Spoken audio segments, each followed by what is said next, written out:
სურდა რომ ძიმე სენი დაავადებულ ბავშვს დახმარებოდა და კრიმინალური სქემა გაშიფრა. საუბარი მაქვს ანდერსონ ტალისკაზე. გახსოვთ ვინ არის ანდერსონ ტალისკა?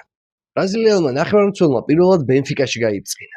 თუმცა ნაცვლად გრანტში ტრანსფერისა უეცრად გამდიდრებულ ჩინეთის სუპერლიგაში ამოყო თავი. შემდეგ იყო თურქეთი, საუდი, ისევ თურქეთი და რაც მთავარია, ყველგან ბევრი გահქონდა და ბევრსაც შეუვლობდა. ხოდა ჩვენიერ დღესაც ტელევიზორში გადააწყდა ინფორმაციას, რომ პატარა გოგონას, რომელიც მძიმე სენს ებრძოდა, დახმარება ესაჭიროებოდა. როგორც ჩანს, კარგი კაცია ტალისკა და 70,000 ევროს გადარიცხვა დააპირა.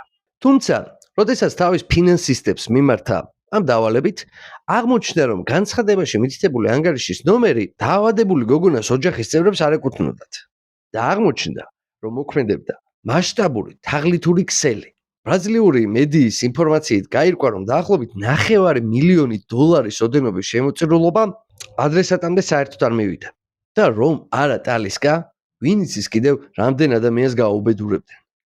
მართალია უდაო ნიჭის მიუხედავად ტალისკას ტოპ კარიერა არ შედგა, თუმცა როგორც ჩანს, კეთილი საქმეების კეთება კიცოდნია. კიდე ყველაზე მთავარი. მოიწონეთ მეგობრებო ეს ვიდეო და გამოიწერეთ ჩემი გვერდი იმისათვის, რომ მეტი საფეხბურთო ისტორიები გიამბოთ და გვიყვარდეს ფეხბურთი.